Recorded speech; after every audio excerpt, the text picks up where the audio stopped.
আসসালামু আলাইকুম, সবাই কেমন আছেন? আশা করি অনেক ভালো আছেন। আজকে আমি রান্না করব পাঁচমিশালি সবজি, আমরা যেটাকে নাবড়া বলি গ্রাম অঞ্চলে আমাদের বাসায়, ওইটা।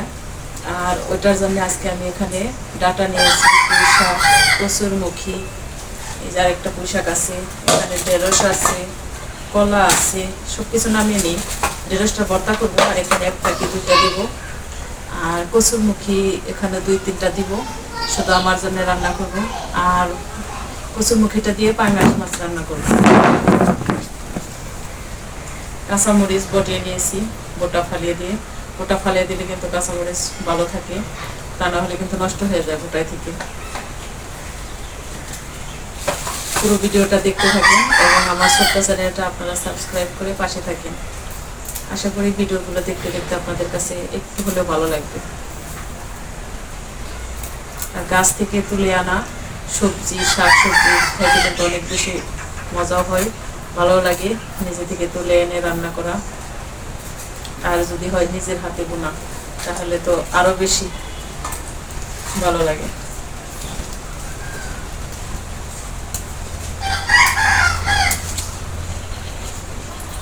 আর এই যে আস্ত একটা ডগা আমি নিয়ে আসছি, একদম নকনকা। আর নিরামিষ সবজিটা একটু বেশি ভালো লাগে আমার কাছে, ডাল দিয়ে নিরামিষ রান্না করলে। আর নিরামিষের মধ্যে সবচেয়ে বেশি মজা হয় একটু তরকারিটা ঘনত্ব করে কচুরমুখী। আমাদের বাড়িতে যখন এই যে কচুর চাষ হইতো, মাটির নিচে যে কচু পঞ্চমুখী, ওটা দিয়ে আমরা অনেক খেয়েছি। আমাদের মা রান্না করতো, আর দিত সাথে দিত কলার থুর, এগুলো খাইতে খুব ভালো লাগে।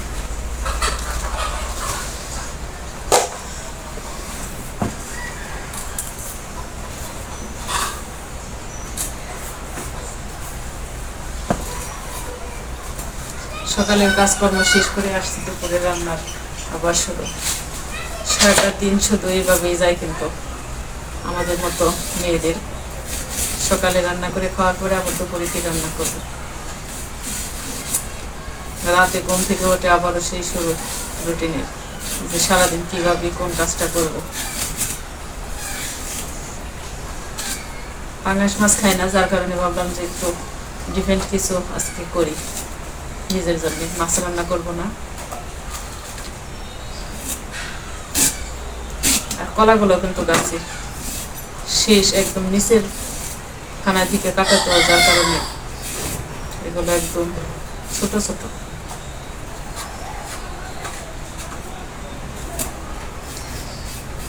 আর এই কচুরমুখী টানা হয়েছে 1 সপ্তাহ। বাড়িতে এত পরিমাণ শাকসবজি আছে এখন আমাদের, যে বাজার থেকে না আনলেও চলে। এটা ফ্রিজে রয়েছেই, মনে আর নেই খাওয়ার। বাড়ির শাকসবজি 1 সপ্তাহ খাইলাম, এর মধ্যে বাজারের কোনোটা খাইতে হয়নি।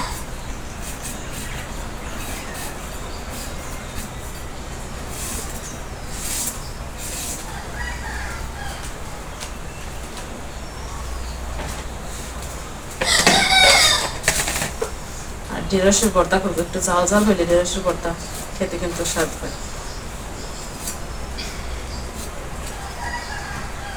এখানে 3টা দিয়ে দিলাম, আর বাকিগুলো ভর্তা করবো। সবকিছু কাটাকাটি করে রান্না করতে গেলে রান্না করতে বেশি টাইমও লাগে না, তাড়াতাড়ি রান্না হয়। আর এখন বেশ গরমও করে, রান্নার টাইমে আগুনের মধ্যে চুলার ঘরে বসে থাকা অনেক বেশি টাফ। আর আমাদের কিন্তু রান্না বান্নাটা অনেক বেশি ডিফিকাল্ট হলেও করতেই হবে। স্বামী, সন্তান, সংসার, এগুলো নিয়ে কিন্তু একটা মেয়ে মানুষের জীবন। সব মানুষেরই সংসার আছে, আর মেয়েদের কিন্তু যত গরমই থাক, রান্নার কাজ থাকবে, রান্না থেকে ছুটি নেই।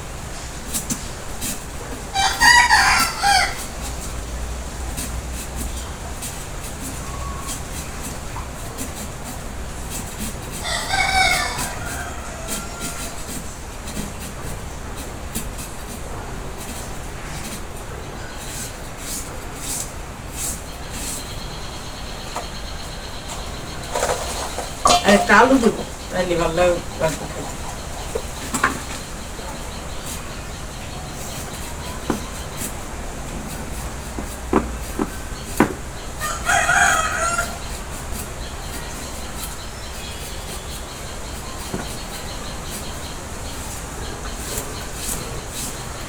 ঘর থেকে আলু নিয়ে আসি। আর আপনারা সবাই অনেক ভালো থাকবেন। পুরো ভিডিওটা দেখার জন্য ধন্যবাদ।